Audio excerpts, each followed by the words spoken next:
Je suis journaliste. J'ai passé plusieurs semaines en République islamique d'Iran. Nous revenons en arrière, nous ne progressons pas. Avec un ami, journaliste lui aussi, nous avons filmé clandestinement cet Iran que l'on ne voit jamais.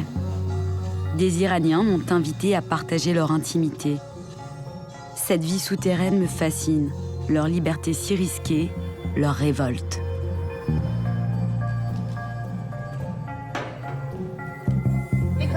Comme on a bu, il pourrait nous amener chez les Bassidji.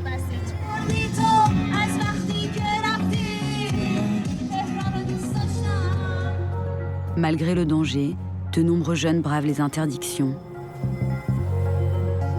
Mais vous n'avez pas peur d'aller en prison? Si on a peur, mais on est prudent. J'ai aussi rencontré ceux qui risquent la mort, par amour, parce qu'ils sont homosexuels. Les pères ont le droit de tuer leur fils s'ils découvrent qu'il est gay. C'est leur droit. Voyage dans l'Iran interdit. Celui de la jeunesse qui vibre dans la transgression, qui s'impatiente face à l'implacable théocratie et ses milices religieuses.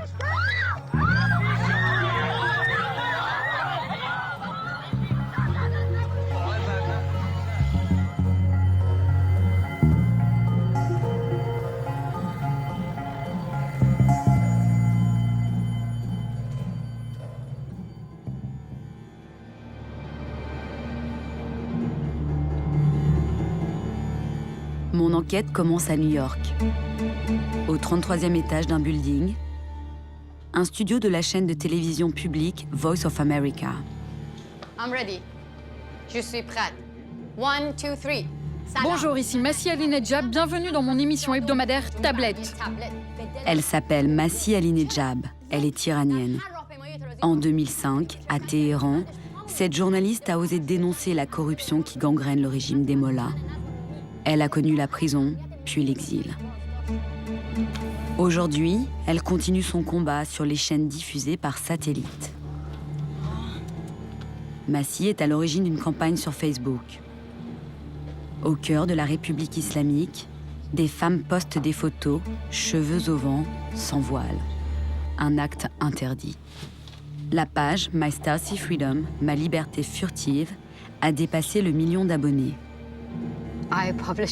J'ai publié une photo de moi sans voile, en expliquant qu'à chaque fois que je suis dans un pays libre, j'adore sentir le vent à travers mes cheveux. Ça me rappelle lorsque j'étais en Iran et que je n'avais pas cette liberté. Mes cheveux étaient comme en otage aux mains du gouvernement.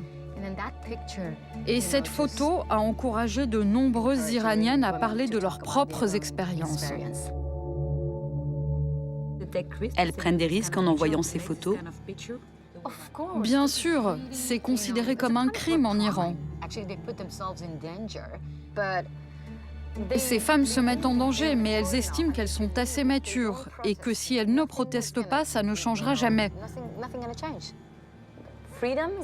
Il n'y a pas de liberté. Elles sont lucides et savent qu'il est temps de se lever pour défendre leurs droits.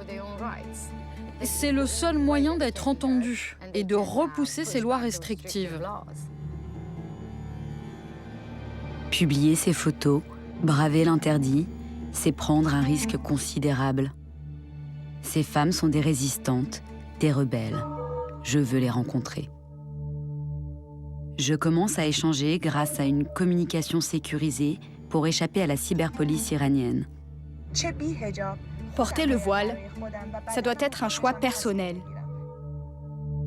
Au fur et à mesure, la confiance s'installe. Ces femmes m'invitent à venir en Iran.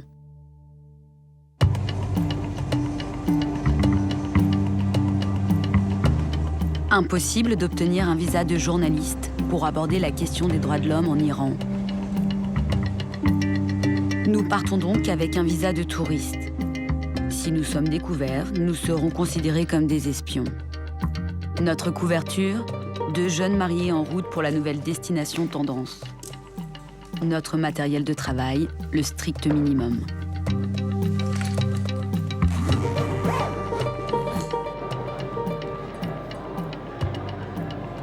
Nous nous envolons pour Téhéran.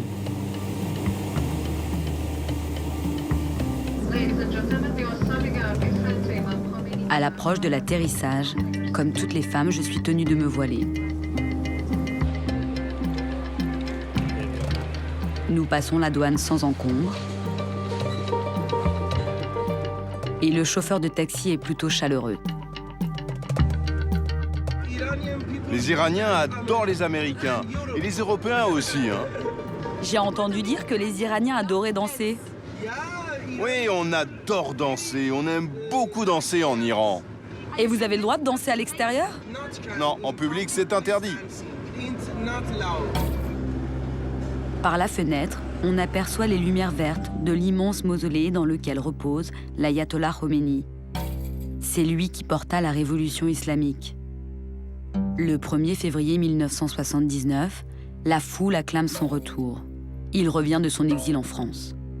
Khomeini descend d'avion, fragile, s'appuyant au bras d'un steward d'Air France. La cohue commence. Des centaines de milliers de gens, 3 ou 4 millions peut-être, des visages souriants, inondés de joie. Une joie qui sera de courte durée. Très vite, une répression féroce s'abat sur le peuple. Les religieux tiennent le pouvoir. Ils ne le lâcheront plus. En 2009, une tentative de soulèvement populaire. Le mouvement vert est réprimé dans le sang.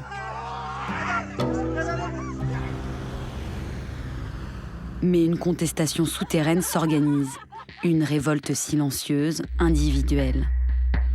Un Iran parallèle sous les radars de la police islamique.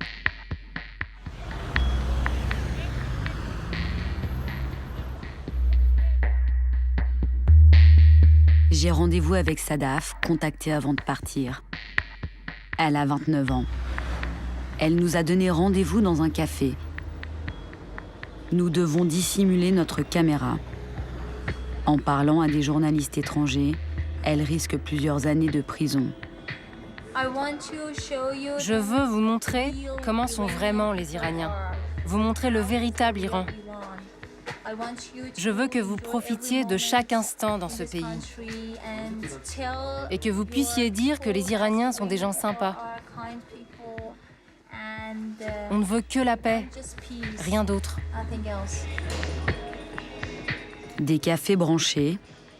Ici, les femmes fument, à quelques centaines de mètres des quartiers conservateurs. Les Iraniens doivent faire attention à ce qu'ils disent. Les dessins sur les murs suggèrent la liberté.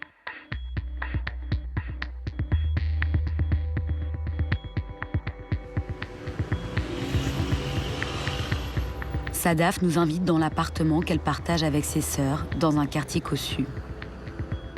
La famille appartient à la classe moyenne. C'est l'heure de l'apéritif, mais en Iran, l'alcool est formellement interdit.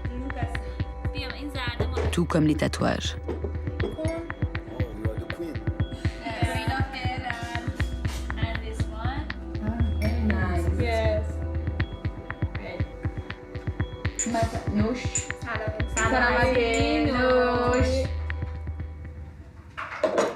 Qu'est-ce que tu aimes à Téhéran?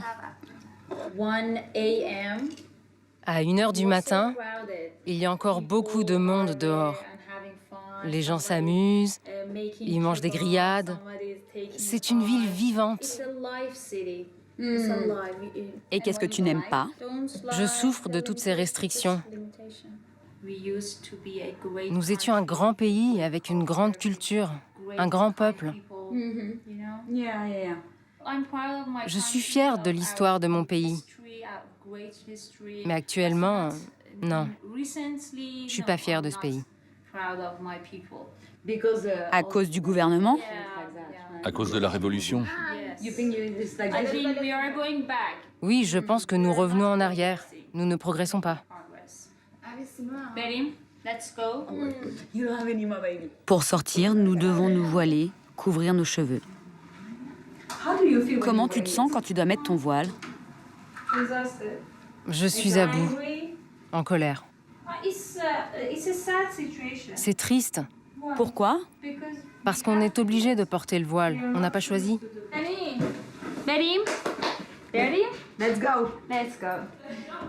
En 2014, D'après une statistique officielle, 3 600 000 Iraniennes ont été arrêtées ou sermonnées pour infraction au code vestimentaire.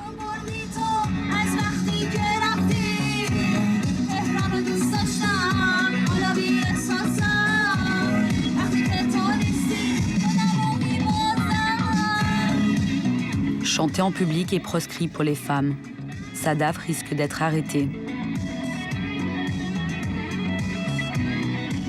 Quant à son chien, il représente pour les mollahs la décadence occidentale.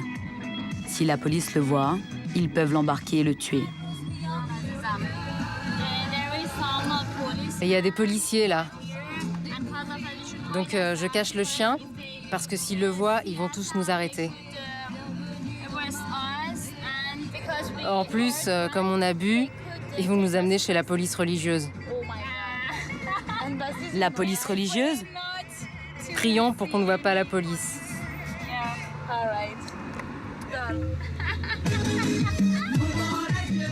Une voiture arrive à nos côtés. Ça va très vite. C'est la drague à l'iranienne, le Dor-Dor. Regarde le mec. Le principe, c'est qu'ils doivent nous envoyer leur numéro, c'est ça ?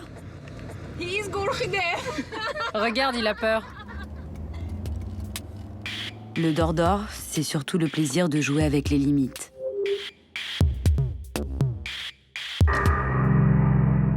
Les Bassidji. Cette milice religieuse d'hommes et de femmes au service des mollahs applique la loi islamique sous sa forme la plus implacable.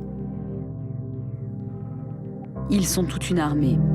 4 millions de Bassidji pour 77 millions d'habitants.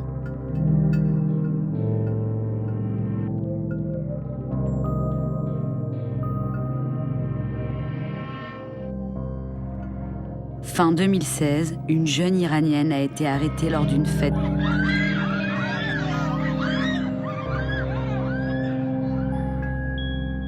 Voici son dos, après une journée passée chez les Bassidji et 80 coups de fouet. Malgré les risques, elle a publié cette photo. Le premier coup de fouet que j'ai reçu, je me suis levée instinctivement et j'ai crié. Mes larmes coulaient, je n'arrêtais pas de pleurer et j'ai dit à la femme, « Je vous en supplie, allez-y plus doucement. » La plus âgée m'a dit, « Assieds-toi. Tu aurais dû penser aux conséquences lorsque tu buvais avec des garçons. » Et elle a recommencé à me fouetter. Une autre femme comptait les coups de fouet à voix haute. 1, 2, 3, jusqu'à 80. C'était interminable.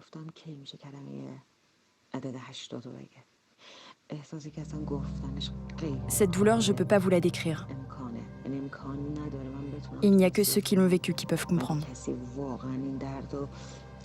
La douleur physique a disparu, mais je reste humiliée et traumatisée. Je n'oublierai jamais.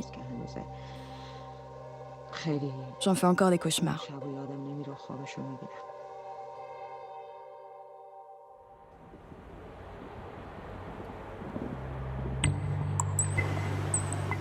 Sur le chemin du retour, nous apercevons des jeunes qui s'enivrent sur la voie publique. Ils prennent un risque inouï. Mais vous n'avez pas peur de la police ? On s'est fait arrêter quelques fois, mais on s'en est tiré. Et vous n'avez pas peur d'aller en prison ? Si, on a peur, mais on fait attention. Et vous la trouvez où, votre bière ? On l'a fait nous-mêmes. Pour se distraire, ils fabriquent ce mauvais alcool et viennent le boire sous les étoiles. L'ivresse est précieuse à Téhéran, souvent la seule évasion. Il y a trop de contraintes ici. Vous savez, on a plein de rêves qu'on ne réalisera jamais.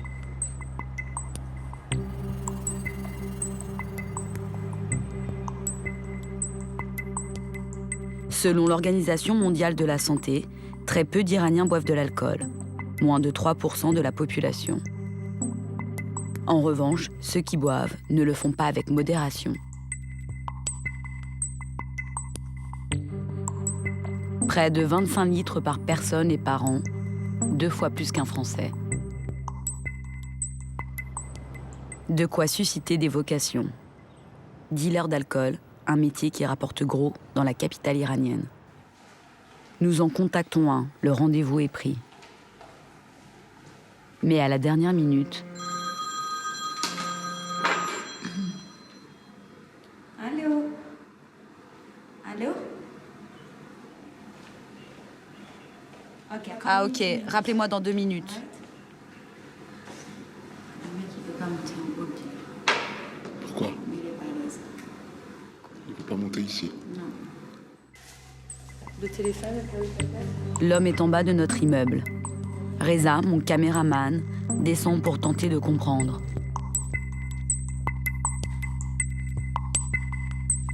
Compliqué pour moi d'y aller, car je suis une femme.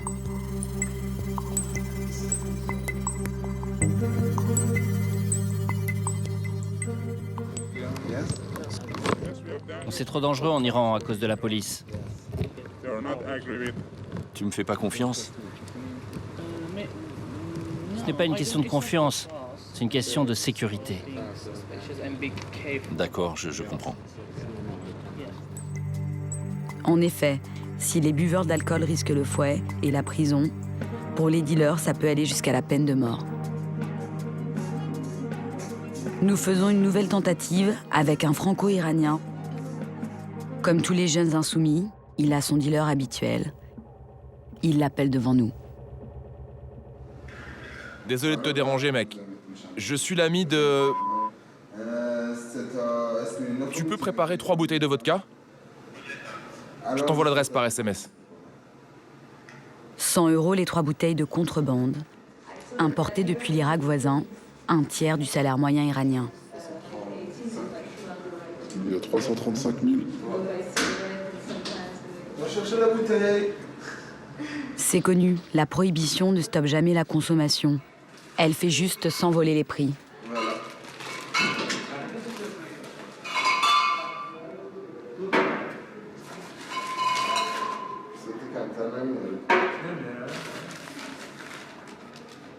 La différence entre boire à Paris et boire ici, pour toi, c'est quoi? Ici, il y a plus de sensations. Moi, après, j'ai été toujours dans le contrebande, ça m'amuse. Ça m'amuse d'être au contraire de loi. En France, c'est le shit, en Iran, c'est l'alcool. J'aime bien tout ce qui est illégal. Ça m'excite plus, on va dire. Finalement, on peut boire, on peut faire ce qu'on veut en Iran. On peut, mais on ne doit pas se faire choper, c'est tout. C'est un petit cache-cache avec les mollahs. On va pas le dire comme ça. On va couper cette morceau.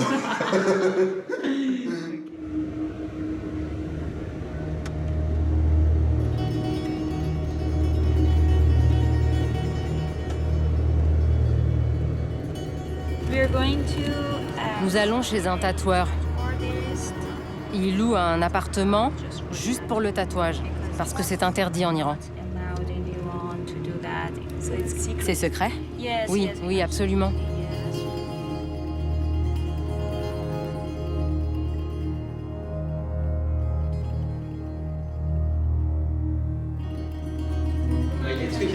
Vous pouvez enlever vos voiles.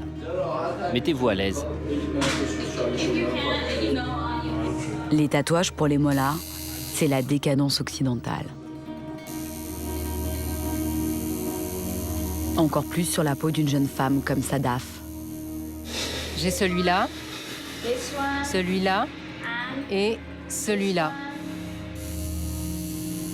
S'ils acceptent notre caméra, les jeunes tatoueurs ne nous en diront pas plus. Le risque est trop grand.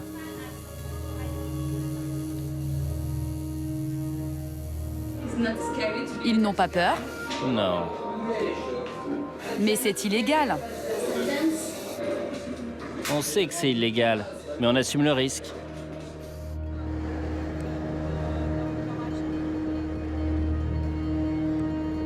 Sur les hauteurs de Téhéran, nous assistons à une de ces scènes qui m'avaient tant fascinée sur Internet.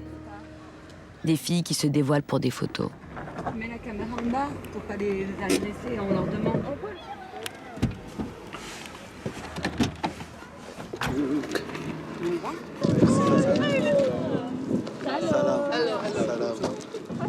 Est-ce qu'on peut filmer ou prendre des photos? Filmer, non. Mais des photos, oui. Mais ne vous inquiétez pas, même si on filme. Pourquoi pas? Ok. Les filles, la photo avec ou sans voile? Sans voile, c'est mieux. Vous n'avez pas peur sans vos voiles? Non, non, on n'a pas peur. Ils disent ne pas avoir peur, mais notre caméra les inquiète. Soudain, ils changent d'avis. Ok. Faut arrêter de filmer. Arrête de filmer. En Iran, tout le monde a peur et se méfie du régime.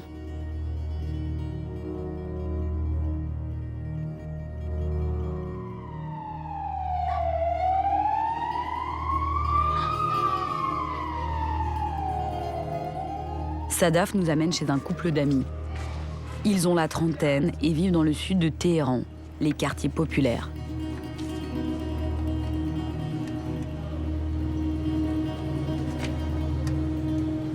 Sur le toit, un objet anodin qui pourrait lui valoir des ennuis. Une parabole. Tu peux montrer ?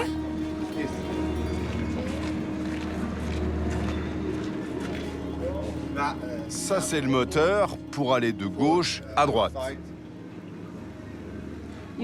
Tu vas en Turquie, en Iran, tu vas en Europe. Europe, Turquie, Iran, Afghanistan. Tous les pays. Partout dans le monde. Oui. Depuis mon salon, avec ma télécommande, je peux aller partout grâce au satellite. Mais les Basidji le tolèrent ? Non, les Basidji n'aiment pas ça. Ils viennent et ils détruisent les antennes. Ils les détruisent ? Oui, et ils les jettent depuis le toit.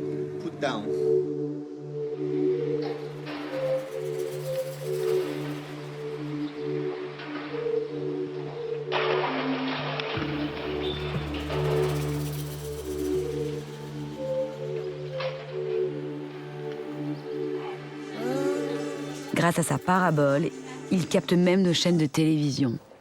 Les Nations Unies appellent de leur côté une trêve humanitaire de 48 heures chaque semaine dans cette ville assiégée de l'est de la Syrie. Plein de gens ont une parabole. C'est pas légal, mais tu peux les trouver partout ? Oui, c'est comme l'alcool. C'est illégal, mais tu peux en trouver partout.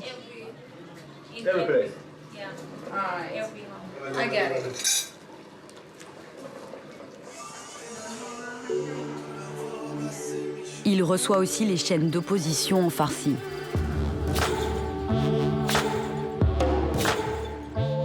Ce qui effraie les mollahs, c'est cette pop culture mondialisée bien éloignée des valeurs religieuses.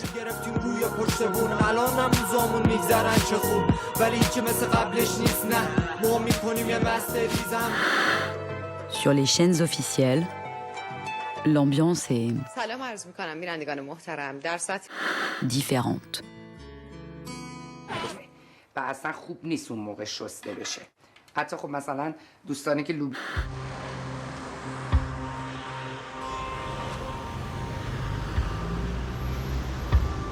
Nader et Hassan ont 20 ans. Et s'ils se tiennent la main, c'est parce qu'ils sont en couple. Ils sont homosexuels. Pour les rencontrer, je suis passée par une association basée au Canada, l'Iranian Railroad for Queer Refugees, qui est en contact via messagerie sécurisée avec des Iraniens. En Iran, être homosexuel peut condamner à la mort. C'est la loi. D'après Amnesty International, il y aurait près de 1000 exécutions par an en Iran. Des dizaines se feraient pour sodomie. Ce qui n'a pas empêché en 2007 le président Ahmadinejad, lors d'un déplacement aux États-Unis, de nier l'existence de l'homosexualité dans son pays. En Iran, il n'y a pas d'homosexuels comme dans votre pays. Je ne sais pas qui vous a dit ça, mais l'homosexualité n'existe pas en Iran. Dans un café avec Nader et Hassan, nous parlons tout de suite sécurité. Mon copain me dit que, pour des raisons de sécurité, nous ne devons pas rester plus d'un quart d'heure dans un même lieu. Parce que ça peut être dangereux. Bien sûr. Mais si quelqu'un nous arrête, on dira qu'on est une bande d'amis. Ce qui ajoute à la détresse des homosexuels en Iran, c'est qu'ils sont rejetés par leur famille. Beaucoup se retrouvent à la rue et doivent se prostituer pour survivre. Nader et Hassan nous amènent dans un parc en plein cœur de Téhéran. De jeunes hommes et des hommes d'âge mûr attendent.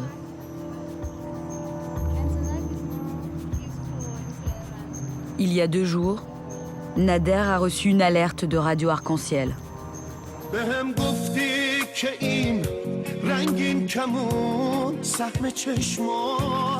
Cette radio LGBT iranienne émet clandestinement depuis plusieurs pays dans le monde. Elle dispose aussi d'un site internet et d'une chaîne sur l'application cryptée Telegram. Arc-en-ciel diffuse des messages de soutien.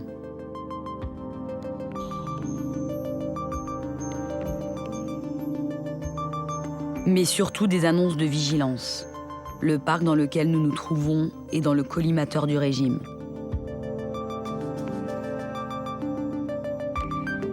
Impossible pour nous de rester ici plus longtemps.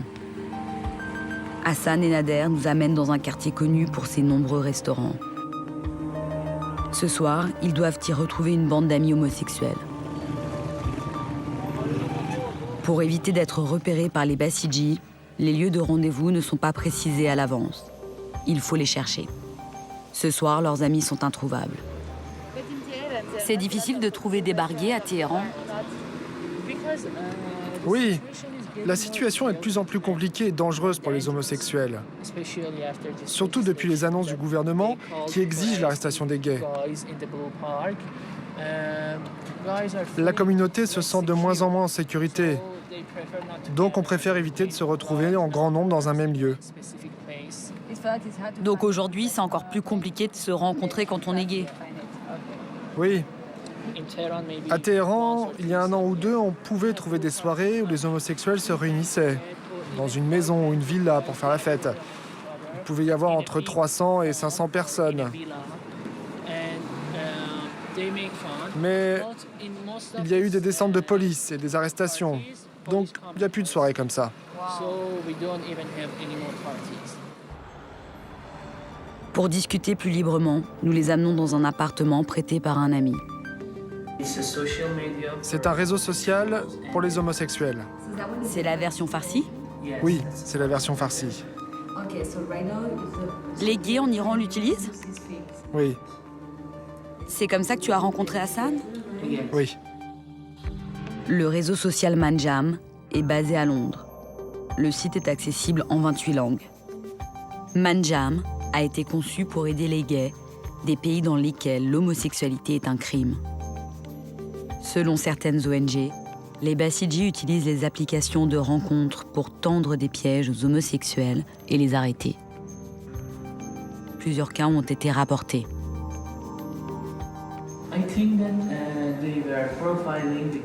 Je pense qu'ils fichent les gays pour savoir combien d'entre nous utilisent les réseaux sociaux.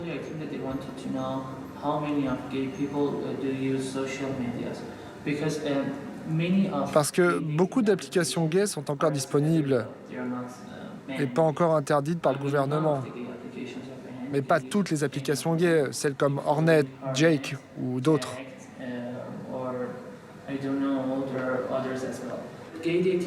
Les autres applications de rencontres homosexuelles ne sont pas aussi sûres que Manjam, parce qu'ils peuvent trouver ta localisation précise grâce à l'application. Et tu sais comment cacher ta localisation ? Il y a des applications pour ça. Tu peux faire croire que tu es au centre-ville alors qu'en fait, tu es au sud ou dans le nord. Comment vous sentez-vous en tant qu'homosexuel en Iran ? J'ai l'impression d'être un criminel.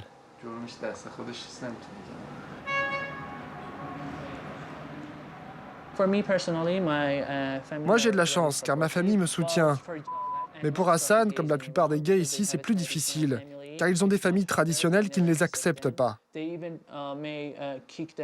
les mettent dehors. Ils peuvent même les tuer, ils en ont le droit. Les pères ont le droit de tuer leur fils s'ils découvrent qu'il est gay. C'est leur droit.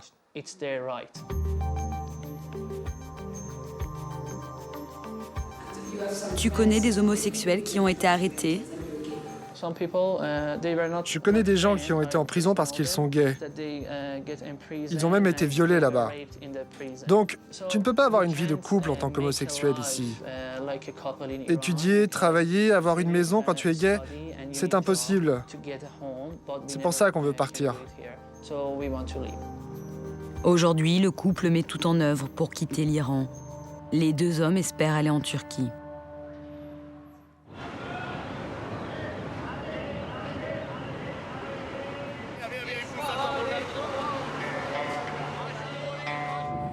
Pour préserver notre couverture de touristes, nous prenons la route pour une excursion. Kashan, Ispahan, Shiraz.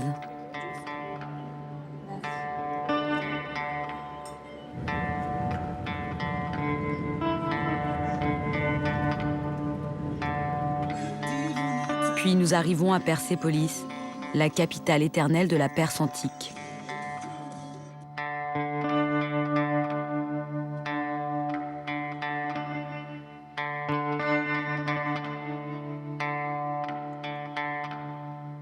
C'est ici que le Shah avait tenu les célébrations pharaoniques de 1971. Une débauche de moyens dans un pays exsangue. 60 chefs d'État et têtes couronnées pour cette représentation que l'histoire retiendra comme le chant du cygne pour le dernier Shah d'Iran. Mégalomane, le roi des rois ne sent pas monter la colère du peuple.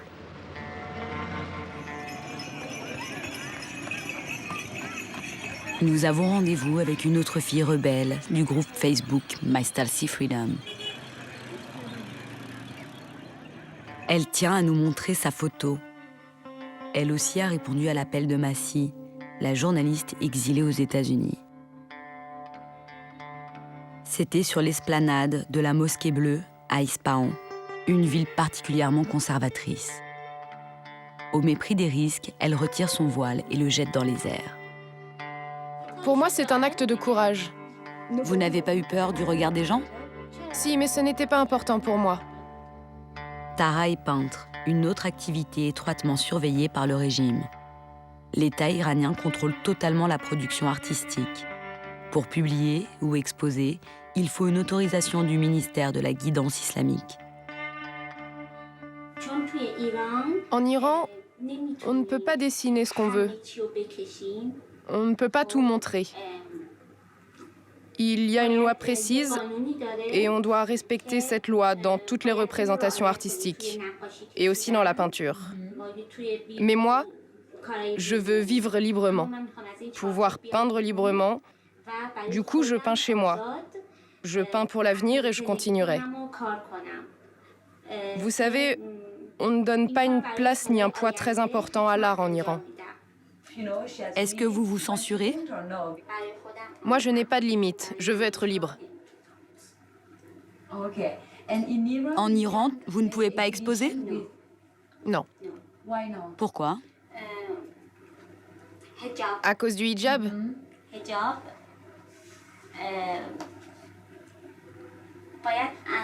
À cause du hijab, la femme doit être couverte. On ne doit pas avoir les cheveux visibles. Et on ne peut pas trop montrer la féminité dans les expositions. En écrasant les droits fondamentaux, ils veulent plus de pouvoir, toujours plus. Ils affaiblissent les gens pour être plus puissants, pour les dominer.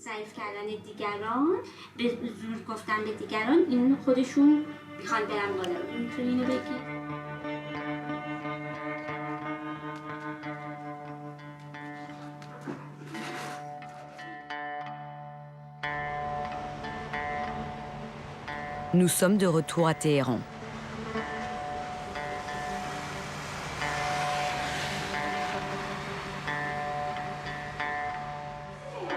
Nous retrouvons Sadaf et sa famille.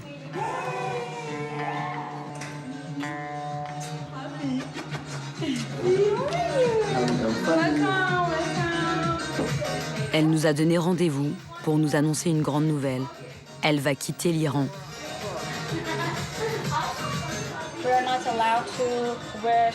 On n'a pas le droit de s'habiller comme on veut. On n'a pas le droit de faire ce qu'on aime. On n'a pas le droit de faire plein de choses. Juste parce qu'on est des femmes. Pourquoi est-ce qu'on devrait accepter de rester dans cette situation? Moi, je pense à mon avenir. Donc je préfère quitter le pays pour avoir un meilleur futur. Sadaf est déterminée à partir. Toute la famille s'est réunie pour lui préparer une dernière fête, à l'occasion de ses 30 ans.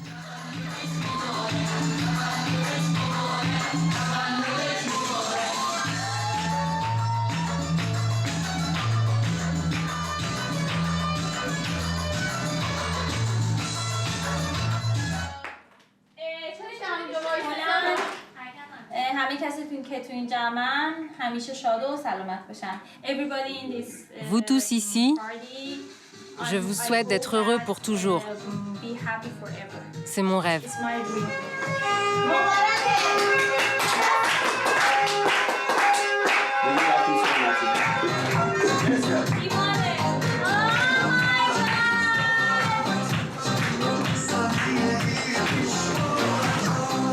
Comment tu te sens ce soir? Je suis excitée. Je suis heureuse et triste en même temps, parce que je ne vais pas pouvoir les revoir pendant longtemps. Mais ce soir, c'est ton anniversaire. Oui, je pense que c'est mon dernier anniversaire en Iran.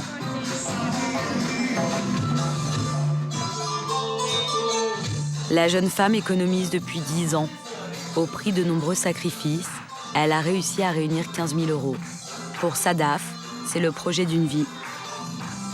Elle a obtenu un visa étudiant pour 2 ans en Malaisie, un des seuls pays avec la Turquie et l'Arménie où les Iraniens peuvent partir sans visa.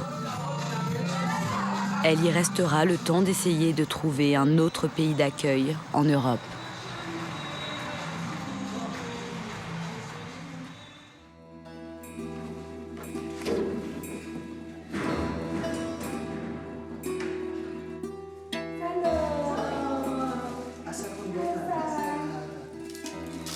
C'est le jour du départ. La mère de Sadaf termine les derniers préparatifs. Qu'est-ce que c'est? C'est de la nourriture. Des choses que je pourrais cuisiner. Je sais pas si je vais pouvoir tout prendre parce que ça risque de me coûter trop cher. On verra. Comment se sent ta maman? Ça va, mais elle est un peu inquiète. Sadaf nous présente son mari. Il ne vit pas avec elle à Téhéran, mais dans une ville au sud du pays à cause de son travail. Il ne va pas non plus partir avec elle.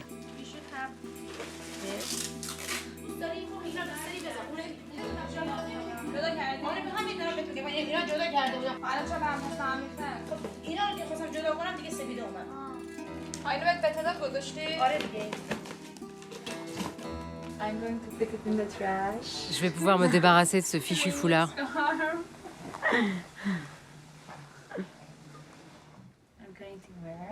Je vais pouvoir porter ça. Qu'est-ce que c'est? C'est une robe et je vais aller dans la rue avec.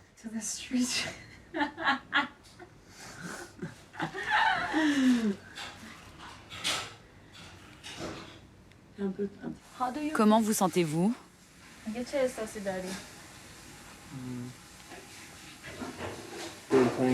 Elle va me manquer. Ça va être difficile d'être éloigné? Ça fait 10 ans qu'on est ensemble.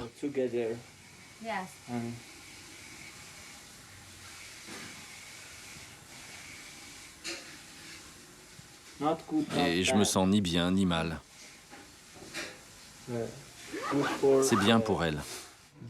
C'est un beau futur.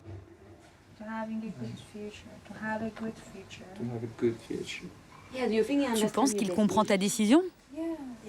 Oui, bien sûr. S'il ne l'avait pas comprise, il m'aurait pas autorisé à partir. Parce qu'une femme ne peut pas voyager seule? Une femme mariée? Non.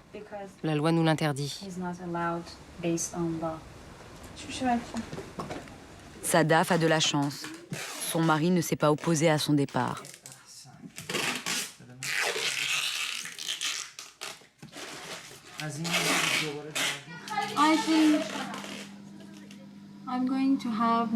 Je pense que je vais avoir plus de liberté qu'ici.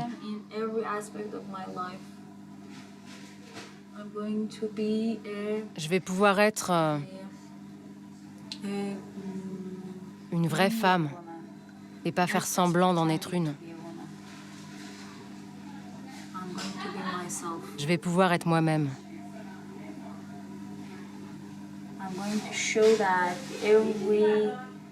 Je vais pouvoir exploiter tous mes talents.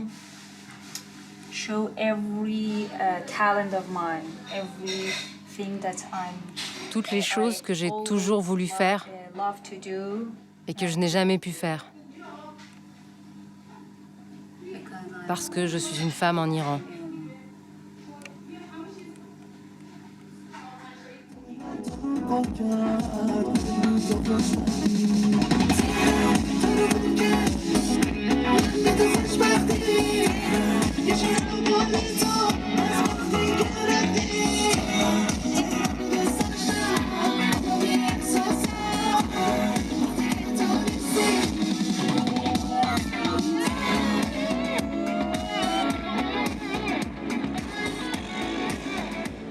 Pour nous aussi, il est temps de partir. Chaque jour de plus passé ici est un risque pour notre couverture et pour la sécurité de ceux qui nous ont ouvert leurs portes. Quelque temps plus tard, Nader et Hassan appellent. Nader est déterminé à quitter le pays. Tu peux pas imaginer à quel point je veux partir. J'en peux plus de cette situation. C'est un cauchemar ici. Je veux que mon rêve devienne réalité.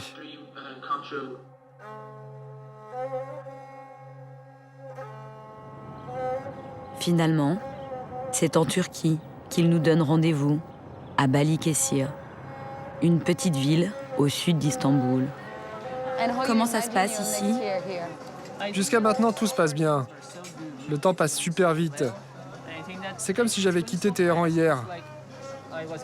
Ça fait 1 mois que je suis là et j'ai l'impression que ça fait seulement 1 jour. Je pense que je vais m'en sortir ici. Avec quel argent tu vis? Ma mère me donne de l'argent avec sa retraite. 230 € par mois. C'est assez pour vivre, mais on peut pas avoir de loisirs. C'est juste assez pour payer le loyer, les charges et la nourriture. C'est pas facile. Non, c'est pas facile. Mais je me sens beaucoup mieux, même si mon niveau de vie est différent de celui que j'avais en Iran. Ma famille a de l'argent, j'étais dans un monde différent là-bas. Nader a rencontré un autre réfugié iranien. Il l'aide à s'adapter. C'est dur d'être un réfugié ici? Oui, c'est dur. Tu peux réussir, mais il faut avoir un mental très fort. Et tu penses qu'il va s'en sortir? Oui.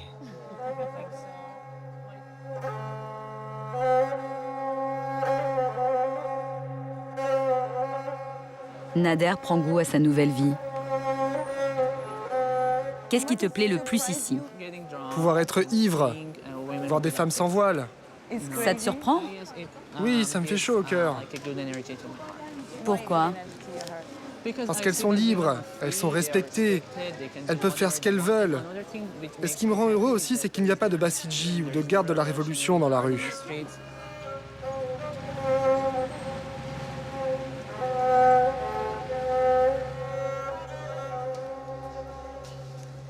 C'est ta nouvelle maison? Oui. Tu nous montres? Oui, bien sûr.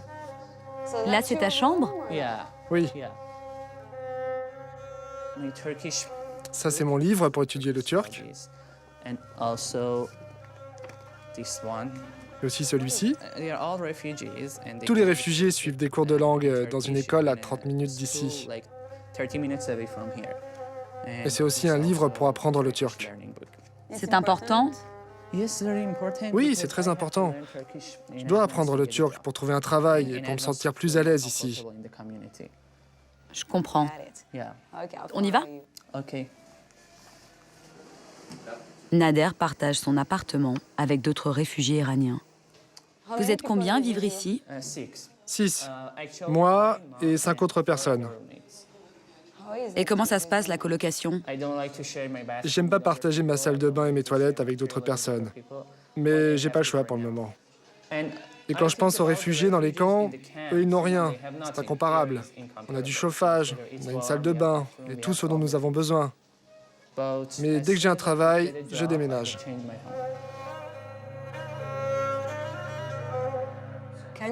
Pourquoi tu as choisi la Turquie?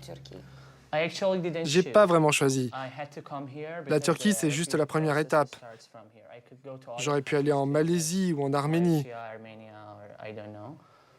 Mais j'ai parlé à une ONG et on m'a dit qu'ici la procédure était plus rapide parce que c'est mieux organisé. Ils ont plus l'habitude avec les nombreux réfugiés qu'il y a ici. Il y en a des millions. Et on n'a pas besoin de visa pour venir ici. Le passeport iranien suffit. Le jeune homme veut demander l'asile aux États-Unis. Je veux réaliser mon rêve américain et je sais que je vais y arriver. Mon rêve, c'est de devenir avocat. Mais je ne sais pas si j'aurai assez d'argent pour étudier. T'as des nouvelles d'Hassan? Oui. Une semaine après mon arrivée, il m'a appelé. Il a commencé à pleurer, à me supplier de le faire venir ici. Il m'a dit « Je t'aime, je ne peux pas vivre sans toi ». Il me manque terriblement aussi, mais qu'est-ce que je peux faire? Je ne peux rien faire. Si je le fais venir ici, la situation va être pire.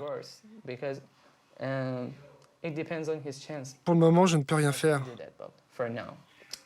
Mais si je trouve un travail, si j'ai un salaire, et que j'arrive à le faire venir, les choses se passeront bien.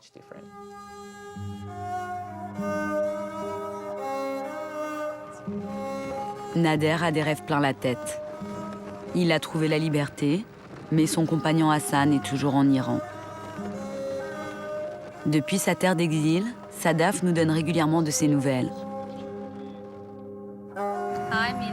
Salut Mylène, je suis en Malaisie et je suis tellement heureuse. Vous voyez ce que j'ai là? Une bière que je suis en train de boire. À la vôtre. Coucou Mylène, coucou ma chérie. Je suis à l'université avec une amie. Bonjour, je m'appelle Tiba. Je suis irakienne. Aujourd'hui, c'est notre premier jour. On va assister à une réunion où ils vont nous expliquer comment va se passer le premier semestre. Là, c'est chez moi. Regarde la vue. Tu peux voir mon université. Et tu sais ce que je veux vraiment faire? C'est m'engager pour défendre les droits de l'homme. Et surtout, les droits des femmes. Et un jour, j'espère qu'on gagnera notre liberté.